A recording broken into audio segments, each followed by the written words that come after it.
Hello, everyone. Greetings from New York. We hope you are all staying safe and well. My name is Bei Wu. I'm Dean's Professor in Global Health at Raleigh-Myers College of Nursing at New York University and the co-director of the NYU Aging Incubator. This webinar is hosted by the NYU Aging Incubator. If this is your first time hearing about the NYU Aging Incubator, I'd like to briefly take a moment to introduce our initiative.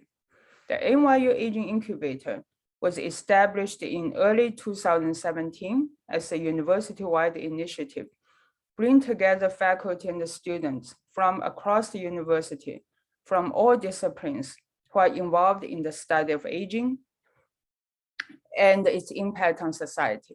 The NYU Aging Incubator aspires to be the resource for the NYU community to grow research, educational activities, events, and resources for all who work in the aging space or are interested in doing so. We are committed to the improvement of the health and the well-being of older adults through innovative and interdisciplinary research, policy development, and educational endeavors.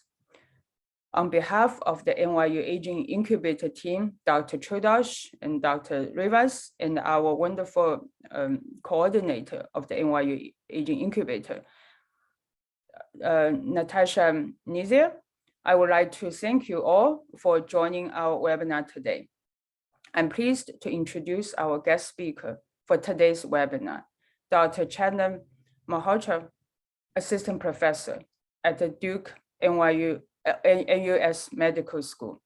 Her work focuses on conducting health services research in the area of palliative and end-of-life care for patients with advanced serious illnesses, including those with advanced cancer, heart failure, renal failure, and dementia, with the goal of improving delivery of palliative care services to this population. Today, she will discuss the need to rethink the purpose and implementation of advanced care planning. A Q&A session will be held during the last 15 minutes of our webinar. So please feel free to send your questions by chat, and we'll collect questions and ask and have a discussion at the last few minutes of the webinar. Please stay tuned for two more of our 4 speaker series presentations. One from Annette Lubisky, Associate Professor of Physical Therapy at NYU Steinhardt, on hearing loss, balance, and increased risk of falls. And Fidel Lim, Clinical Associate Professor at the NYU Raleigh-Myers College of Nursing, on hearing and the LGBTQ community. Visit our website for more details. Without further ado, please welcome Dr. Malhotra for today's presentation. Please welcome Dr. Malhotra. Yeah, thanks a lot, Prof, for having me here today. And thank you everybody for coming here to hear me out. So today I'll be talking about advanced care planning. And as Prof mentioned, I'm from Singapore, which is right across the globe. It's a small red dot in Southeast Asia, and we're at a 12-hour difference from you right now. So it's 9 p.m. here. And I'm glad that technology has made it possible for me to speak to you from Singapore. And if you've ever had a chance to visit Singapore before COVID hit, it's a beautiful country. Do come here. Visit us at Duke-NUS. And for those of you who haven't visited us, but have seen the movie Crazy Rich Asians, where Singapore has been featured, I mean, not all of us are crazy and not all of us are rich here. But on a serious note, yes, Singapore is definitely an aging population. Our population has aged remarkably during the last 10 years. And with an aging population, there comes a need to think about end-of-life care and causes of death. So cancer is one of the leading causes of death within Singapore, similar to many other developed countries, including US. So one of the big questions is, how are we caring for patients at the end of life? And at least data from our Singapore studies show that similar to US and many other developed countries, a very high proportion of patients receive care that we can categorize as aggressive. And more than 60% of patients, at least those with advanced cancer, tend to die in the hospital. And you can think about this as low-value care for patients, but it's also affecting the bereaved caregivers. And studies across the world, as well as our own studies, have shown that bereaved caregivers of patients who are treated aggressively, they're more likely to feel that patient's death is prolonged. They feel less prepared for patient's death, and they experience greater distress following patient's death. Not only aggressive end-of-life care, but it's also, there's a lot of symptom burden at the end of life.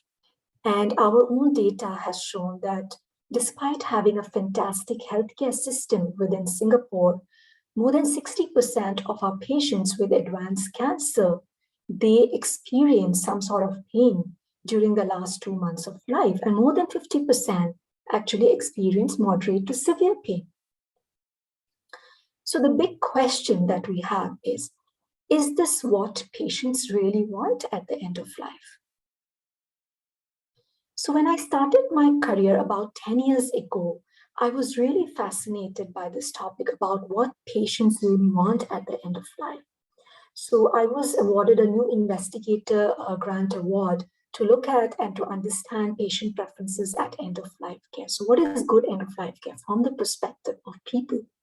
So we did some focus group discussions with older people in Singapore regarding what end of life care they want. And they told us they didn't want to inappropriately prolong life. They wanted to be without pain at the end of life. They didn't want to be a burden for their family members or friends. They wanted to die at a place of their own choice. And they wanted to receive quality health care. And they did not want to spend a lot on their end of life care. So again, similar data has been coming from US as well. We then conducted a discrete choice experiment with patients with advanced cancer and their caregivers. So discrete choice experiments are a method that can help them, that can tell us how people make trade-offs at the end of life. So what do they prioritize when they have to make certain choices? And we can also calculate how much people would be willing to pay for their preferred choice. So we gave people scenarios. So we gave them about 10 of these tasks that you see right now on the screen. And in each task, we asked them to choose between 2 alternate scenarios. Each scenario was defined by a set of attributes, which were pain severity, amount of care required from family members or friends, expected length of survival, quality of healthcare experience, expected cost of treatment from diagnosis until death, source of payment, and place of death.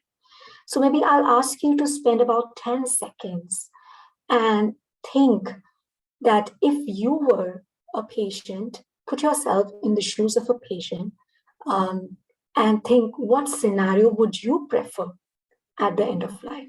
So I'll give you 10 seconds.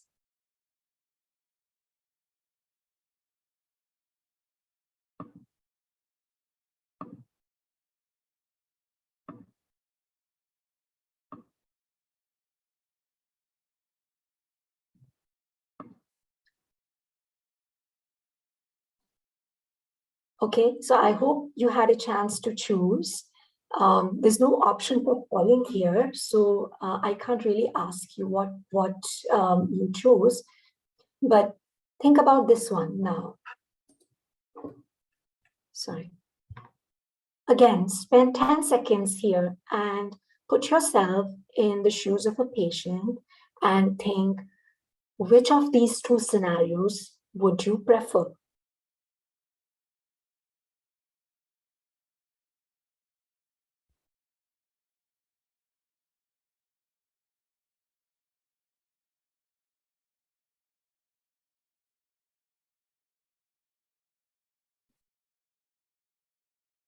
Okay, so I hope all of you had a chance to think about it.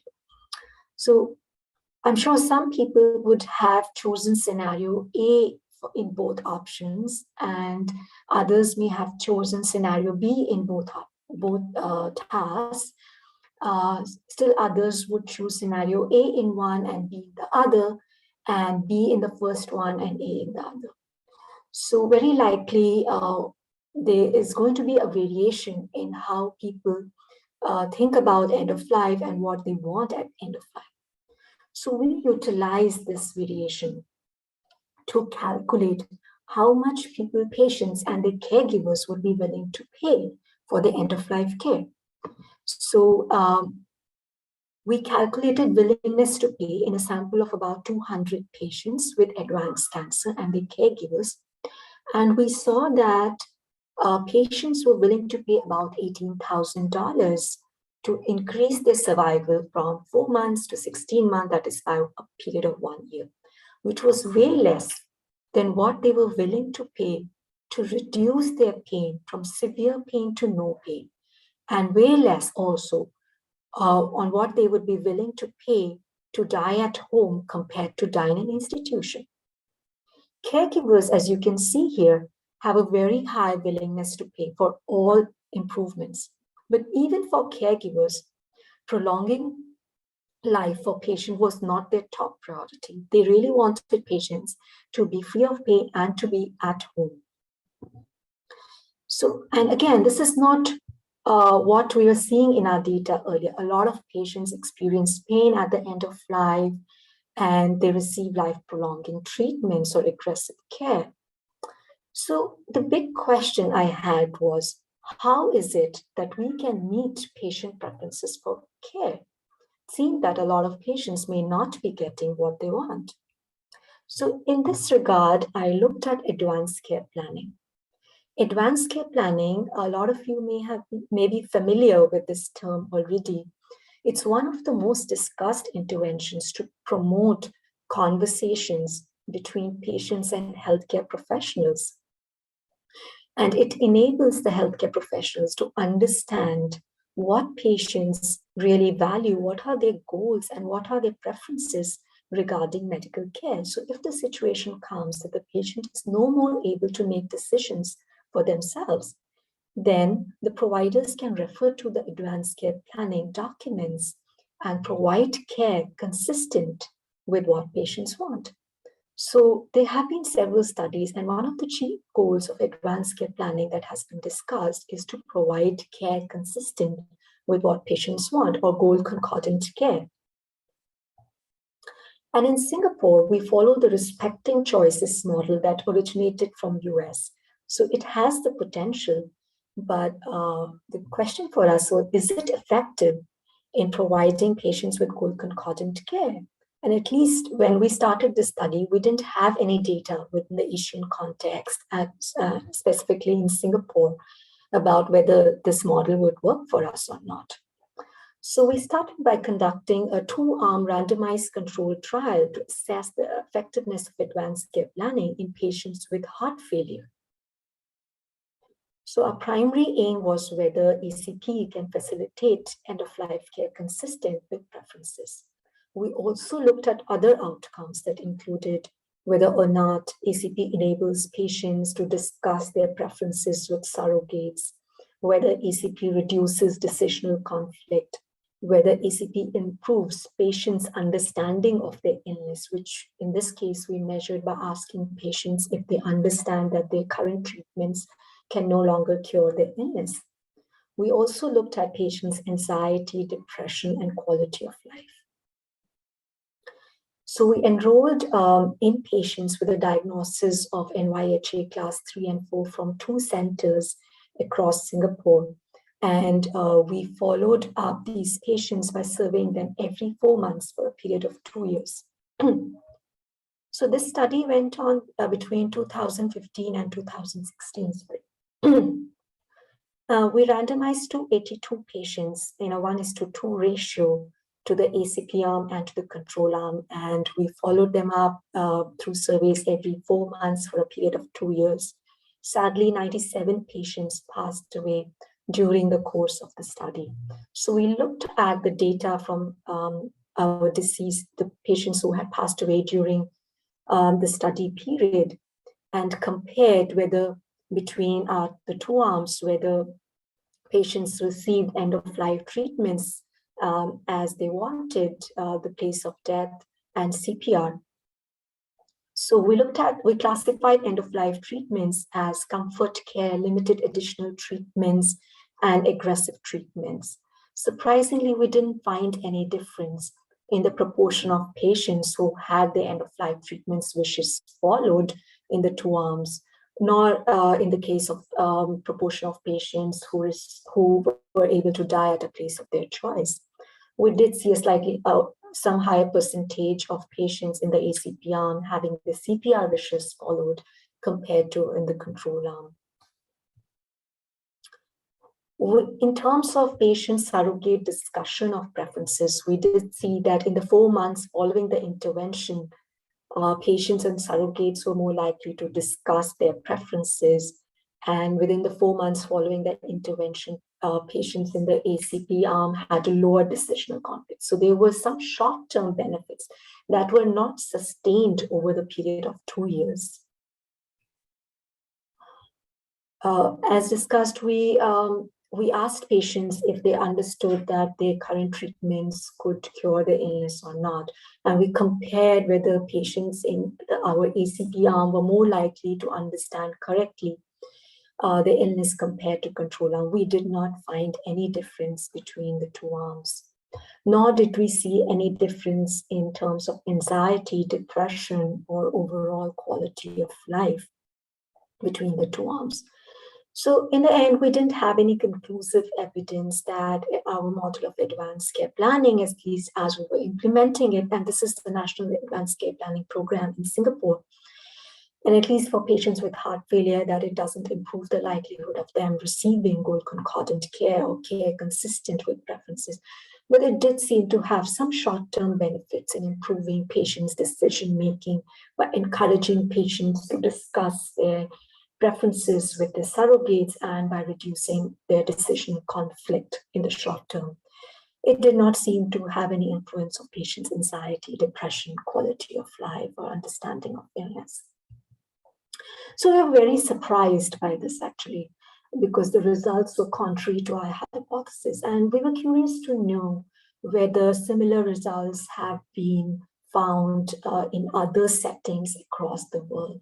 So what we did was we conducted a systematic review of all the RCTs that have been conducted on this topic till date. And in total, we reviewed 159 RCTs that have been published between 1992 and 2021. This manuscript is still under review. But what this graph shows you is that over the last few years, there has been an explosive increase in the number of RCTs that have been conducted around ACP, just showing how much interest there is in this topic. And then we did a meta-analysis for our main outcome, which we were really interested in, which is goal concordant care or care consistent with preferences, to try to understand if others were also finding what we were seeing in our study. And of the 159 RCTs, actually only 7 have looked at this outcome. And our meta-analysis showed that our effect size was really small and not significant. So we also looked at other outcomes, patient quality of life, mental health, healthcare use, and cost. Again, for quality of life, we found that there were 14 RCTs and none of them had showed any improvement. For patient mental health, 4 of the 19 RCTs found some improvement in mental health. And in terms of healthcare utilization and cost, 4 of the 22 RCTs that looked at this outcome showed reduction in healthcare costs. So again, we were very surprised, and but it seemed to look like, at least for the outcome, goal concordant care, end of life care consistent with preferences, that ACP was not having the effect that that was desired. So what could be the possible reasons? Why were we seeing this? So of course, I mean, there could be patient-related factors, family-related factors, physician, legal factors, organizational-related factors. So ACP, we all know, is a complex intervention. There are multiple factors that could have affected the implementation of advanced care planning in this setting. But supposedly, hypothetically, if we were to address all of these factors, then what would happen? And in this context, we looked at another phenomena, which is instability in patient preferences. Now, what exactly does this mean? To understand this a bit more, let's step back a little bit and think about the last time you all went grocery shopping empty stomach. I'm sure you all would have experienced that at some point in your time.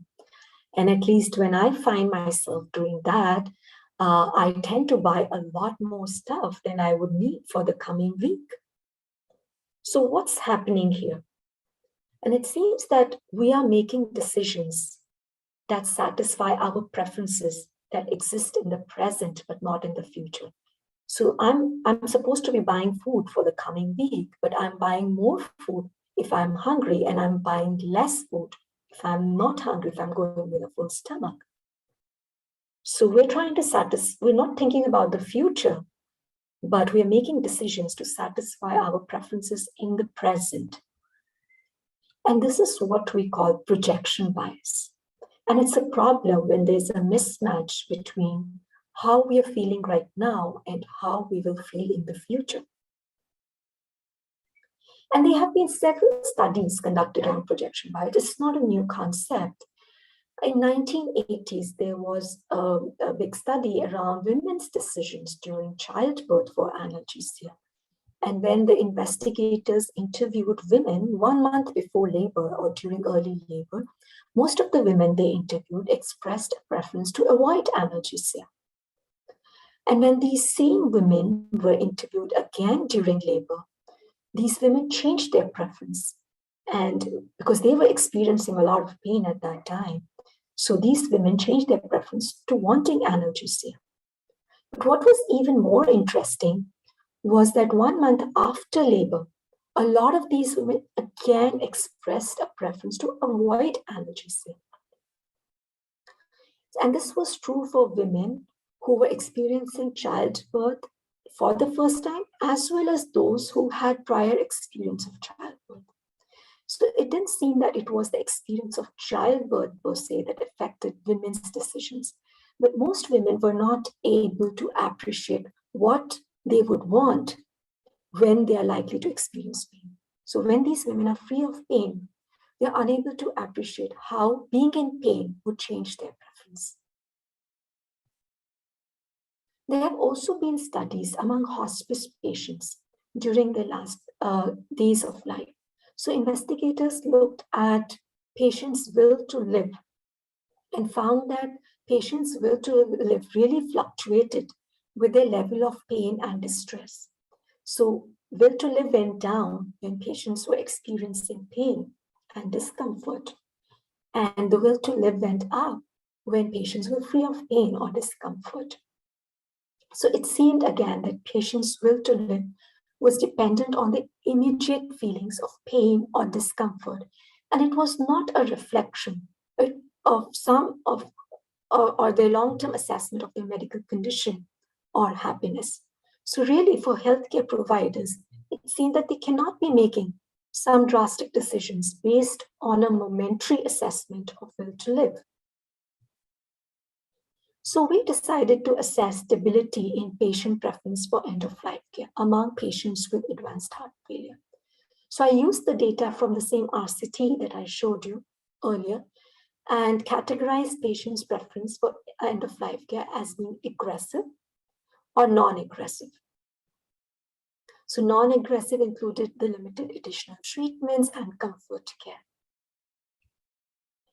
And what this graph shows you, it's a line graph in which 200 lines are stacked on top of each other. So these were the study participants. And a blue line shows a preference for non-aggressive end-of-life care, and a red line shows a preference for aggressive end-of-life care. So what you see here strikingly in this graph is that a lot of lines are changing color. Blue lines are becoming red and then becoming blue again. Red lines becoming blue, red again, and blue again. Showing that patients' preferences are changing over time. As you can see here at baseline, when patients were enrolled, about half of our patient sample preferred aggressive end-of-life care. And that's not surprising of patients with advanced heart failure. But what's striking here is the changing colors for the lines. And converting this into numbers, we found that about 30%, more than a third of our patients had already changed their end-of-life care preference by 4 months after they had enrolled compared to baseline. By 1 year, more than 50% of patients had changed their preferred end-of-life care at least one time. And by 2 years, 64% of the patients had changed their preferred end-of-life care at least one time. And that was striking. Another striking thing we saw that patients' stated preference could change in any direction. So there was no clear pattern of change. Patients could change their preference from aggressive to non-aggressive end-of-life care and non-aggressive to aggressive end-of-life care. And almost an equal proportion of patients changed their preference in either direction. So we tried to look at if there are any factors that could predict change in patients' preference. So one of the important things we noticed was preferred end-of-life care was dependent on whether patients correctly understood their prognosis or not. So those who correctly understood their prognosis were less likely to prefer aggressive end-of-life care.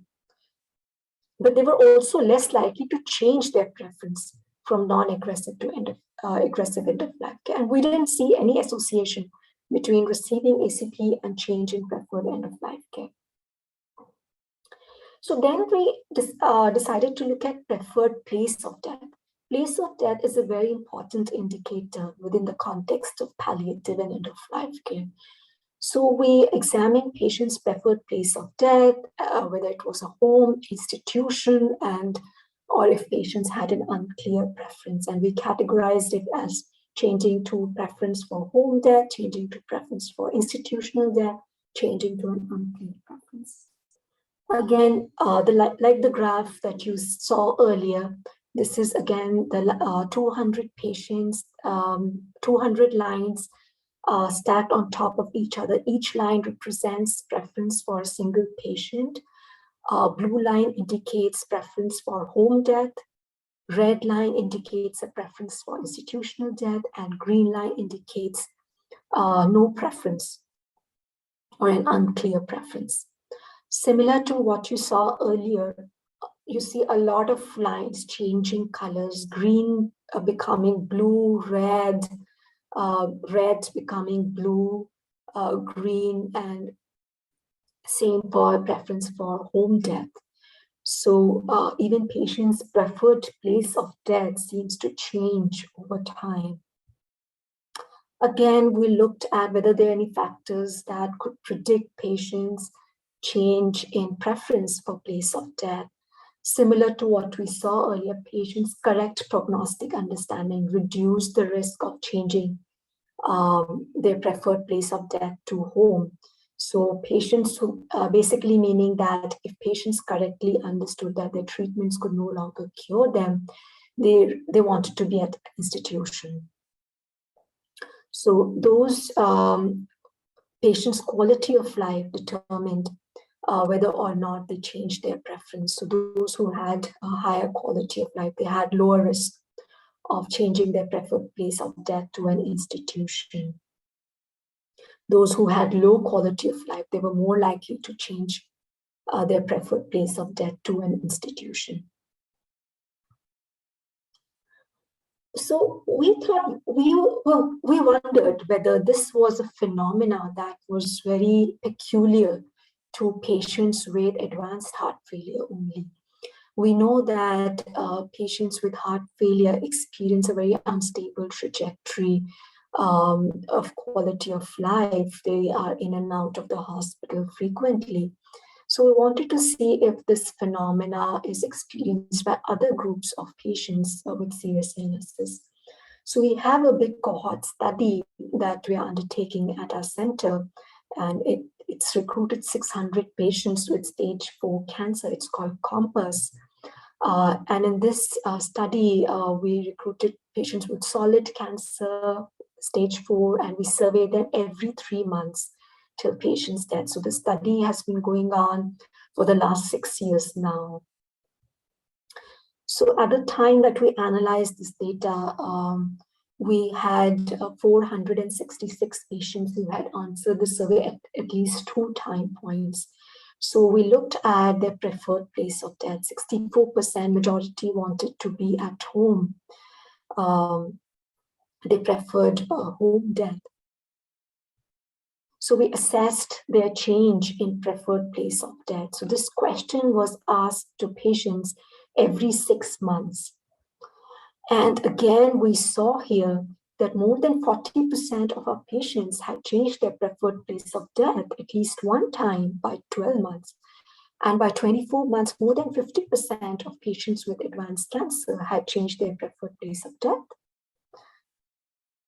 And again, similar to what we had seen, more than a quarter of patients, they actually changed their preferred place of death every 6 months. And we did not see any clear trend in change to any particular direction, home or institution. So patients who are changing their preferred place of death in any direction. So those who were psychologically distressed, they were more likely, at the point of the survey, they were more likely to change their preferred place of death, either to home or to an institution. And those patients who had been hospitalized in the last 6 months, they didn't want to be in the hospital anymore, and they wanted to, their preferred place of death, they changed to an home. So all of these studies led us to conclude that preference is really constructed at that point in time, and it's dependent on the context in which we are asking the patient. It depends on patient's mood at that point of time, their quality of life, their health status, clinical condition at that point in time, and what is the information they have available about their illness at that point in time, whether or not they understand that their disease can be cured, and what is the expectation about their prognosis at that point in time. So apart from these studies, then we decided to look at whether there's any relationship between preference for life-extending treatments and patients' overall goal of care. So again, we looked at data from another longitudinal study with people with severe dementia. So this is also a cohort study that I'm leading. As part of this study, we conducted 26 in-depth interviews with primary and informal caregivers of people with severe dementia. And in our survey, so these patients did an in-depth interview with us, and they also did a survey, a pretty detailed survey. And in the survey, we asked them about the overall goal of care for a person with severe dementia. We asked them, would you prefer treatments that extend life as much as possible, or those that give a high quality of life? And we asked them to rate it on a 1 to 9 scale, where 1 means extend life as much as possible with low quality of life, and 9 means no life extension with high quality of life. So the midpoint 5, it actually indicates moderate life extension with moderate quality of life. And then when these people, caregivers, did the in-depth interview with us, we asked them about the overall goal of care for the person with severe dementia. And we asked them about the reasons for the stated goal of care. And we also asked them about their preference for 3 potentially life-extending interventions, whether they would prefer IV antibiotics for the person with severe dementia in the event that the person is hospitalized with a life-threatening infection like pneumonia, if they would prefer nasogastric tube feeding. So in Singapore, NG tube feeding is the predominant modality for tube feeding in case of dysphagia, because most of these people are cared for at home rather than in nursing homes. So we asked about NG tube feeding, and we asked them about their preference for giving CPR to the person with severe dementia. And then we looked at the relationship between the overall goal for care and caregivers' preference for these 3 life-extending interventions. So most of the caregivers that we interviewed, 20 out of 26, 77% said that they would like no life extension for the patient. They told us they did not want to prolong the suffering for a person with severe dementia. Only 6 of the caregivers said that they would prefer moderate life extension.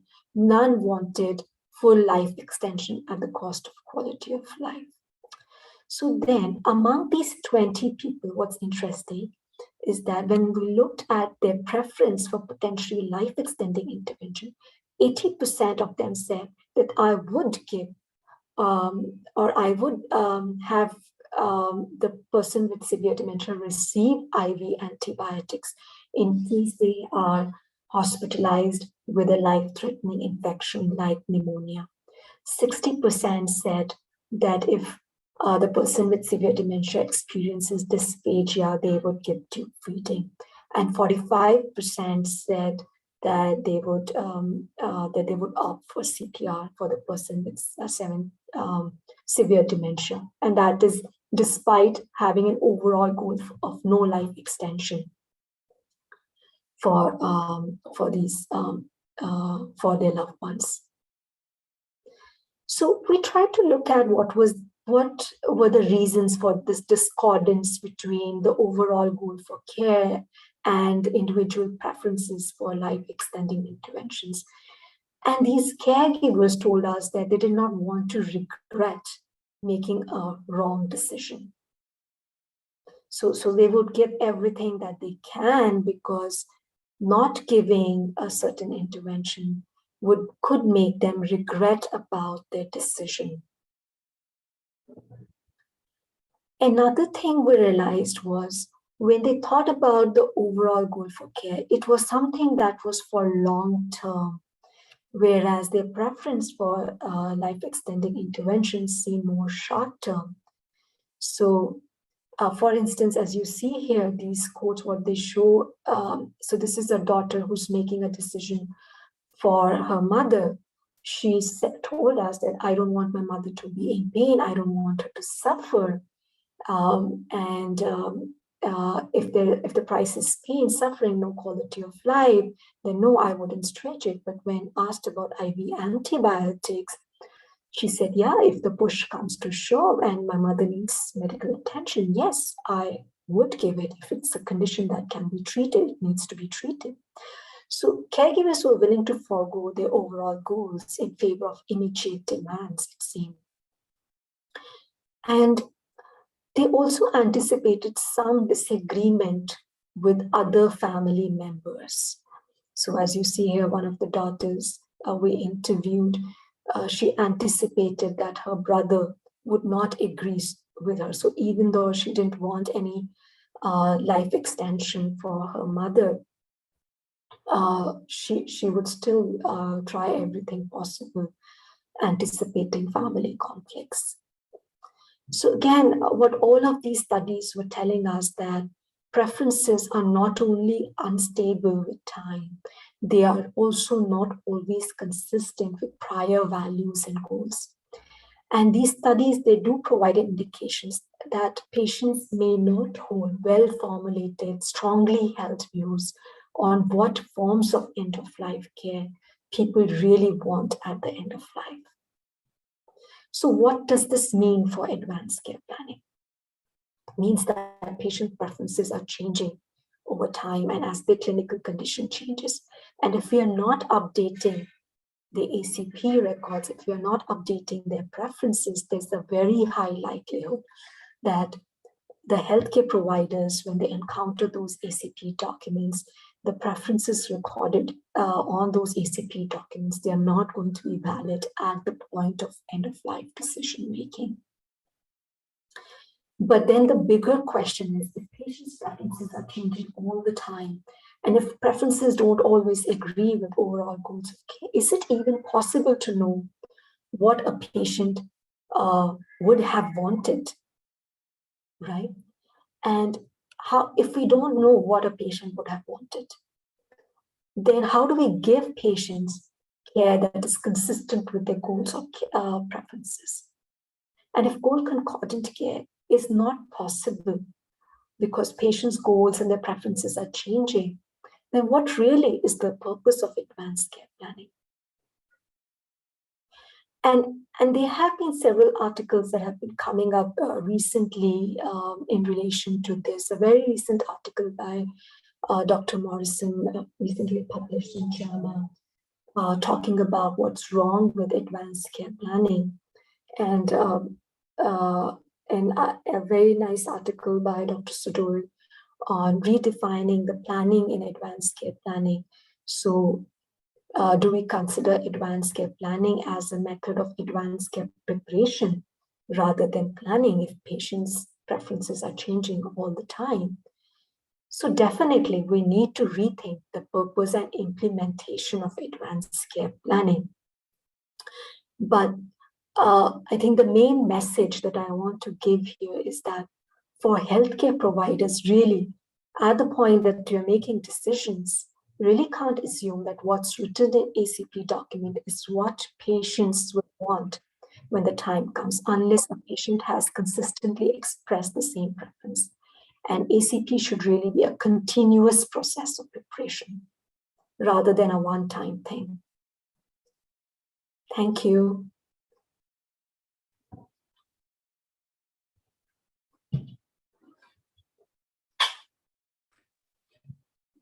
Thank you, Dr. Malhotra. This is very, very thought-provoking presentation, very informative. So now I would like to ask the audience to raise questions and share your thoughts, perspectives for this presentation. The floor is open. So let me actually take the privilege of being the host so that I can ask a question first. So it is all these kind of results are quite interesting. So in Singapore, I know this is very diverse, that you have very diverse populations in Singapore. Do you see any actually kind of cultural influence and impact across diverse populations? There's any differences or similarities on this ACP kind of concordance? Yes, so thanks, Prof, for asking that. Definitely, we have a very diverse population within Singapore. We have multiple ethnicities. We have a large proportion of our population is Chinese descent. And then we have Malays and Indians and also people from other ethnic groups. So very diverse population. So, I mean, we had a very small sample of deceased patients in our analysis. So we did not see any difference among ethnic groups within either our trial for heart failure patients or even in our larger study, we found that patients' preferences were changing irrespective of their ethnic group, whether they were Chinese or Malays or Indians. So it was a phenomena, I think, that we were seeing for at least within our sample, that we were seeing for everybody. In terms of goal concordant care, we could not stratify it by ethnicity because of our small sample size. Right. So if you, based on your reading of the literature, do you see any kind of potential differences? I understand that from your like qualitative interviews and that your RCT is small, so certainly you may not see the difference, but is there any kind of that it would be wonderful if you can share your kind of perspective to think about this? Yeah, I mean, there has been literature to show that there are certain minority groups within US who may want more aggressive end-of-life care. So that has been explored a lot in the literature. But I think this phenomena of projection bias that we are seeing, whether people can plan for their future end-of-life care, whether they can predict, what they will be and what they will want in the future. My hypothesis is that that's going to be true for all ethnic groups and across all cultures.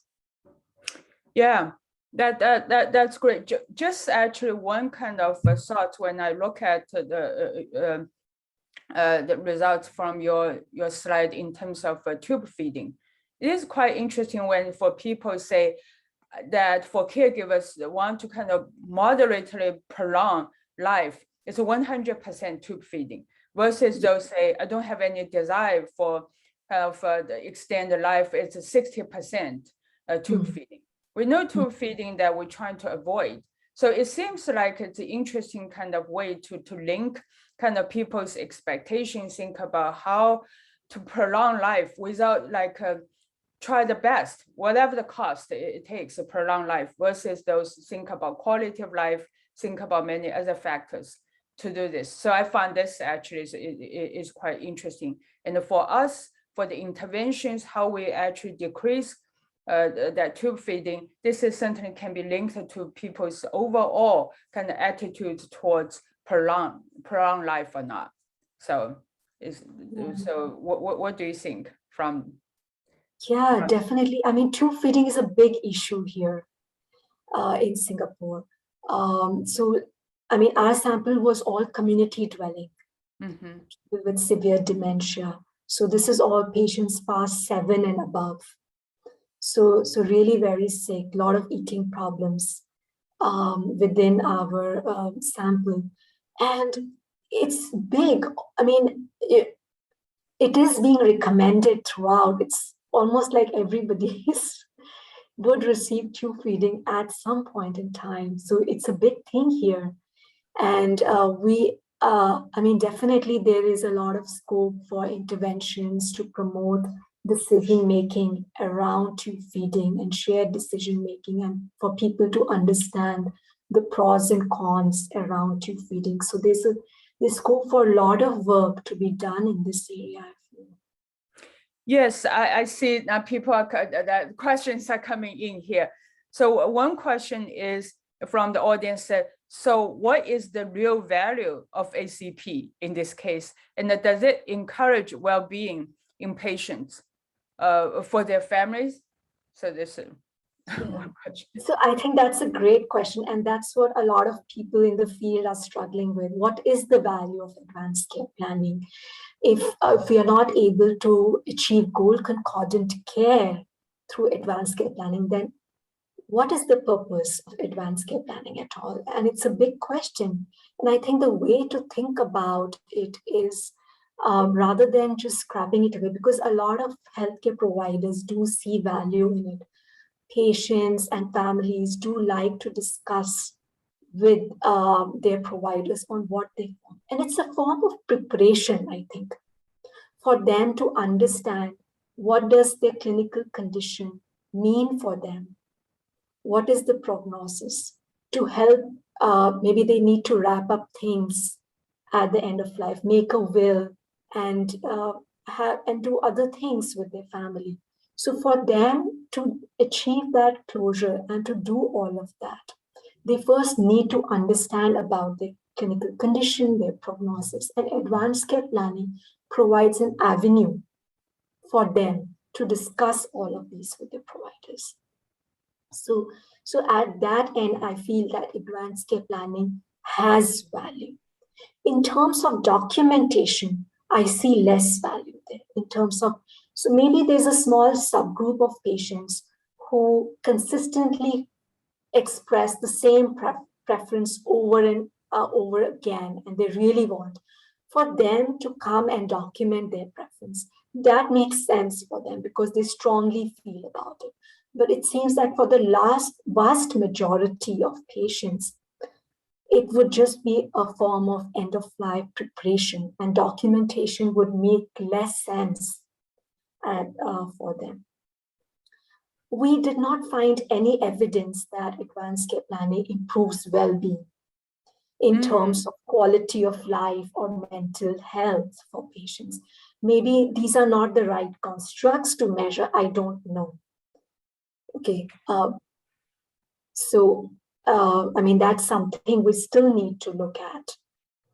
In terms of caregivers, yes, we see that when it is done over and over again, they tend to talk more with each other about what patients, and that's a good thing to allow caregivers to prepare as well for patients' end of life, or for them to make those and in the moment end of life decisions. So it does have some benefit in that sense as a method of preparation. But yeah. Yeah, this is a really interesting kind of question, and that your study findings certainly will shed light in terms of health policy and the clinical practice. This is wonderful. There's a lot that needs to be kind of further studied. So there's many questions now here. That another question that think about how that what do you see this the influence of a pandemic on ACP? Now we're in this COVID-19 pandemic.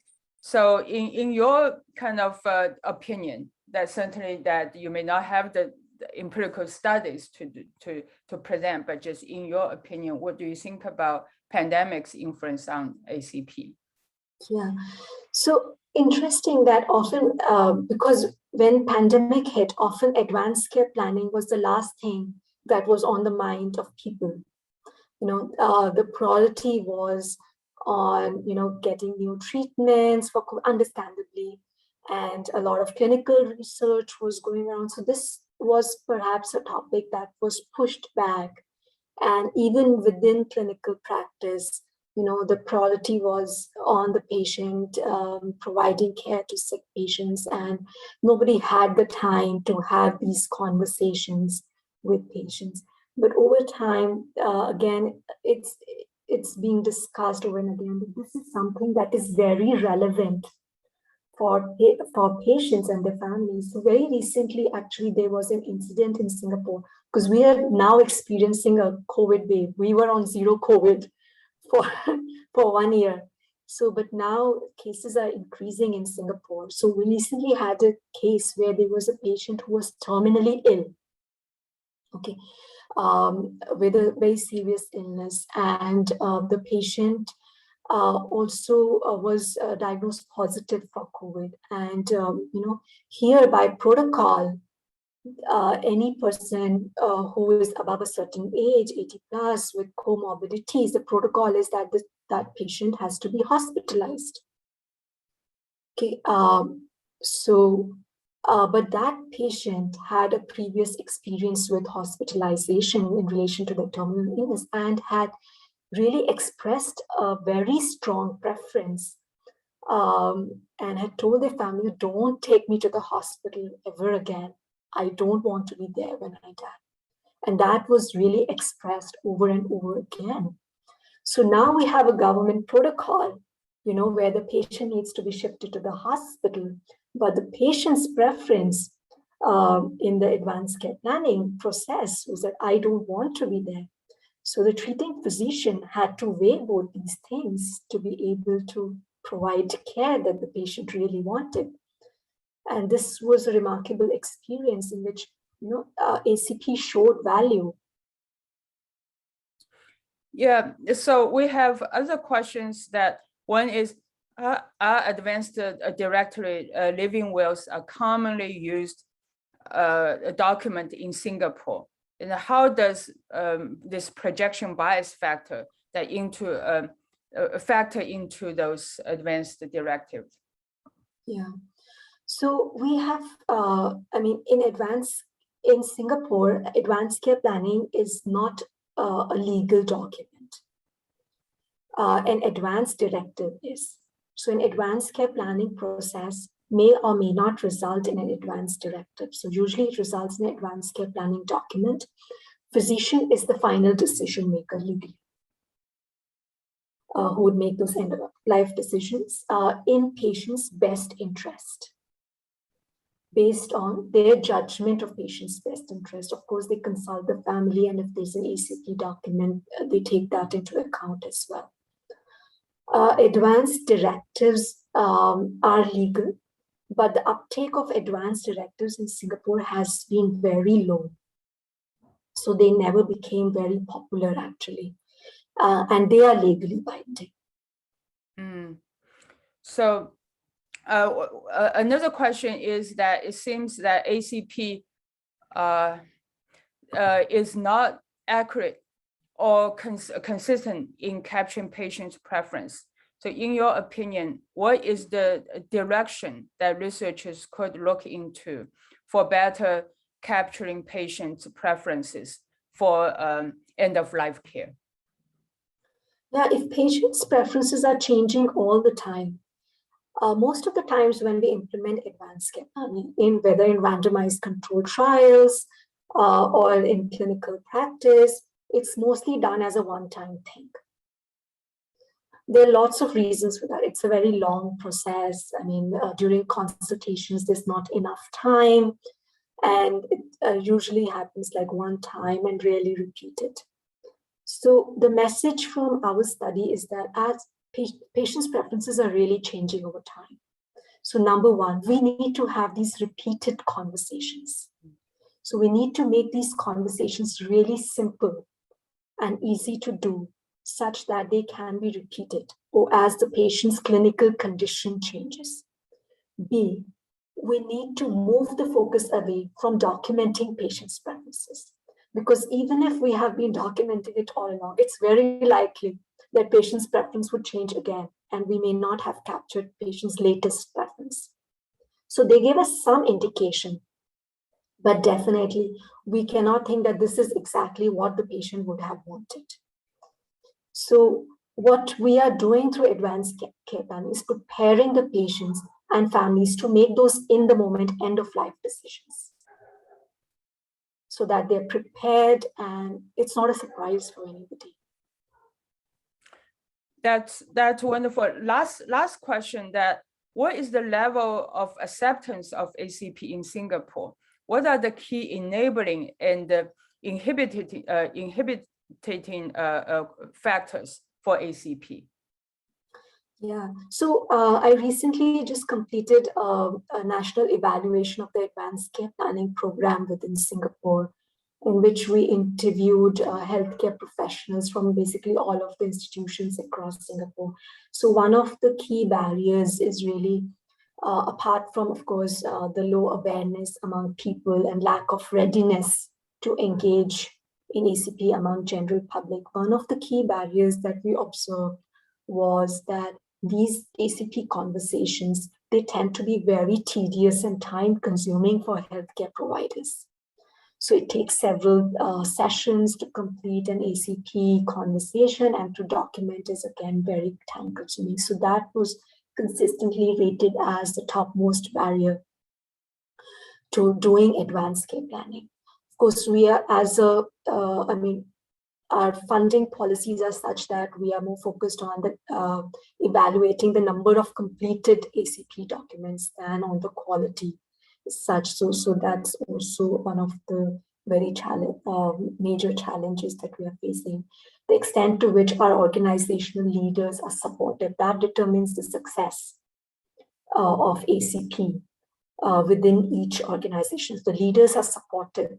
We see that that particular organization experiences a lot of success in implementing ACP. it really encourages physicians and other healthcare providers to be more engaged in ACP. So yeah, these are some of the top barriers, challenges.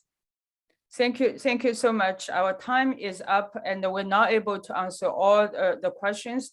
That we'll gather all the questions and that hopefully that we'll have further conversation with Dr. Malhotra. So thank you so much, and also thank all our colleagues to attend this this presentation. This session is recorded and will be posted on our website. So you're welcome to listen into this in the future.